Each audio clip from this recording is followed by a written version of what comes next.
be talking about today. Nostalgia with storytelling in the African diaspora. How do we leverage that? What does that even mean for us? I believe that nostalgia in itself often arises when people feel regret or disconnection or a sense of loss, that something is missing, that there is a gap somewhere that they need to recover. And I feel that in the African diaspora, it is very present for these reasons.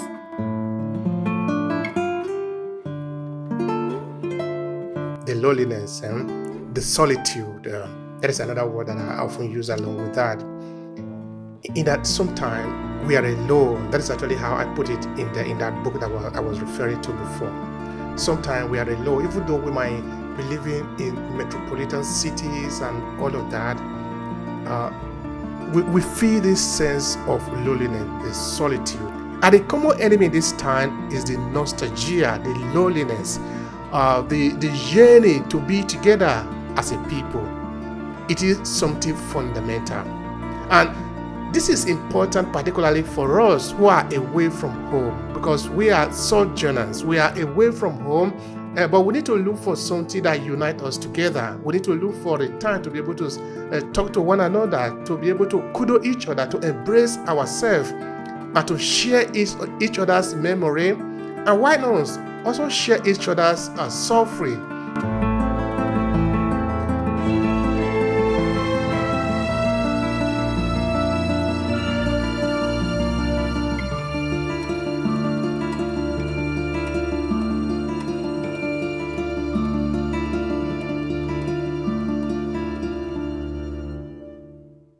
This book series, where we are going to be talking about storytelling today, came from a research that I carried out in Italy, looking at the presence of Africans in northern Italy. And that is where I really want to point out something.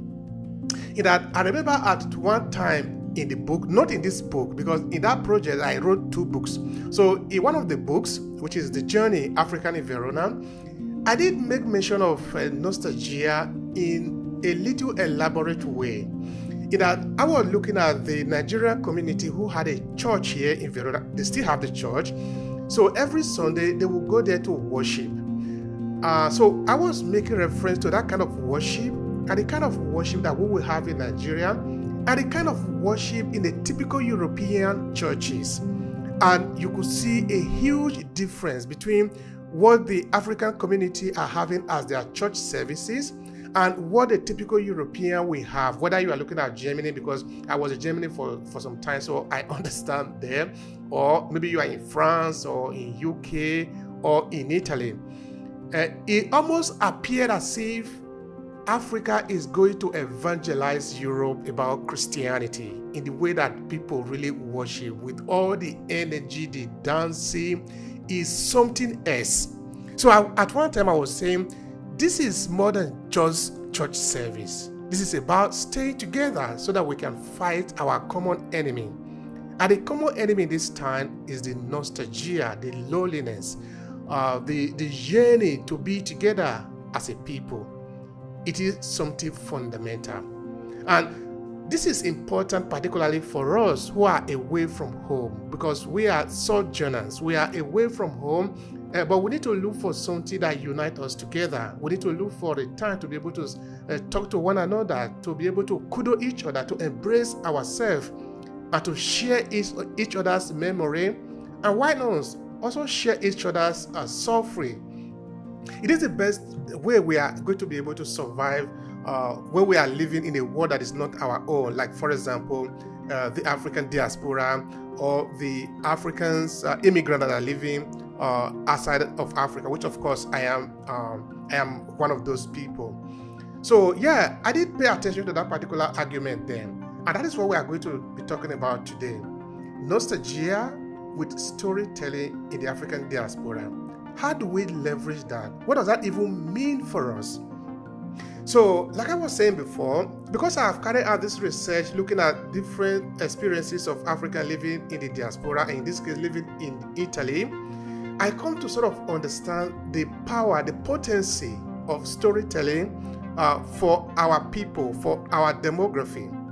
So sometime towards the ending of last year, I decided to put this book together, but it was actually voluminous, so I didn't want to bore people with a huge book. So I decided to break it down into smaller pieces so that we have 5 books in the series.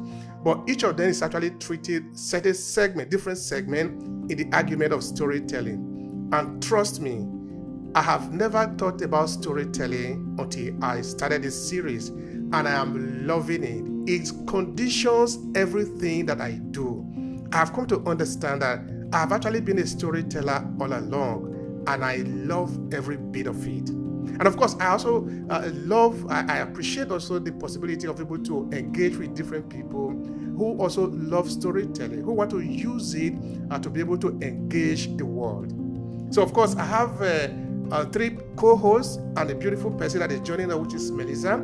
So I will start with Nakasha. Nakasha, you came later as the 3, so you will be the first to talk. Tell us a little bit about you and your first take on the topic of today. Please go ahead. Hi guys, I'm Nakaja. Thank you for having me. I recently wrote a book called Play the Game, Hierarchical Assimilation. I'm in the field of sociocultural anthropology, so I love learning about different cultures and different languages, and particularly the decolonization of anthropology. So that's a lot of work that I do. And for today's topic, overcoming nostalgia with storytelling, that's a really interesting topic, but a really beautiful one. I think that is absolutely necessary. And it's interesting because when I'm looking back at a lot of my writings, it's very nostalgic for me to be able to remind myself of the things that I already do think, and to have it already articulated so well in different capacities, whether that's like from my experiences when I was in the Air Force Academy, and I'm talking about how I had to fight within that system because of the type of racism and discrimination that existed at that type of institution, or talking about other instances within other institutions. But other things that I'm doing is trying to document my family's history. So talking with my grandma and getting to know how her upbringing was,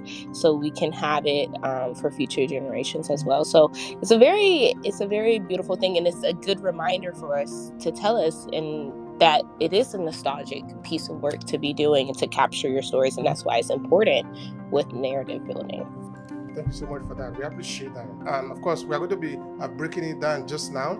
And I want to remind us that we have a course that we are currently working on. It will be out soon. And it's about storytelling, because we believe we are really taking it seriously. And we want people to be able to leverage it wherever you are. And of course, in this room, we are concentrating mainly on the African diaspora. So the class we are creating, we are almost done. Me, Olatuji, Dr. Matsia, and Kotia. It's about this, how to leverage storytelling to build our identity. So if you are an African diaspora and you care about our narration, our storytelling, then you better prepare for that course. It's going to be available soon, and of course we will let you know about that. Hello, and thank you for checking out this video. I'm Obehi Ewanfo, the host of the African Diaspora Storytelling Series. Every 2 weeks we meet up on LinkedIn to talk about different ways we can leverage the power of storytelling as people of African descent. Now, this is it. We are uniting the millions of Africans in the diaspora through the power of our story. It does sound like what you are interested in. Make sure to subscribe to this channel and share this video with your friends who might need it. Now, back to today's conversation. All right, so we always have to move with the ladies before we come to the man. So we will move to Dr. Marcia. It's your turn. Please tell us a bit about yourself and your first take on the topic of today. All right, my name, as you have heard, is Dr. Marcia Thomas. I am a Christian leadership life coach and trainer and consultant. I am involved in storytelling because as a leader of an institution, I have written storybooks of children's experiences, which by itself is nostalgic enough, and so they can use their experiences and see their experiences in front of them, interact with their experiences as a first and second person and third person, and learn from their experiences and change their situation. I also recently have a book that is coming out on Amazon. I would want to post my link very soon for pre-orders. It's called A Leader Like You, and in that book I chronicle my experience as a leader in a disadvantaged setting and how you can overcome the challenges of leadership, the pains of leadership, the misunderstandings of leadership, and so forth.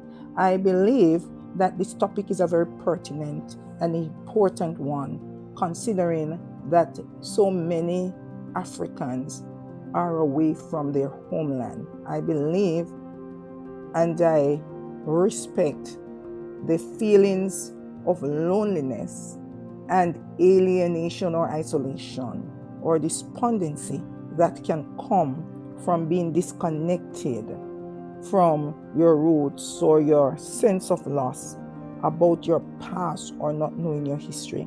I believe that nostalgia in itself often arises when people feel regret or disconnection or a sense of loss, that something is missing, that there is a gap somewhere that they need to recover. And I feel that in the African diaspora, it is very present for these reasons. Even when you live in Africa, the changes and the fifth generation issues with the internet and so forth, and how information is passed on, how it is interpreted, and how it is represented, it becomes a voice that is false for those who are actually experiencing. And so storytelling in itself and the narrative that comes from a personal place of knowing and experiencing carries with it a revelation that is not based on speculation, but actually based on how you have lived it, how you have overcome it, and how you now shape it so that it becomes impactful. Thank you so much for that. I want to take down the word that you said there. In fact, the one particular word actually struck me more, which is the loneliness and the solitude. That is another word that I often use along with that.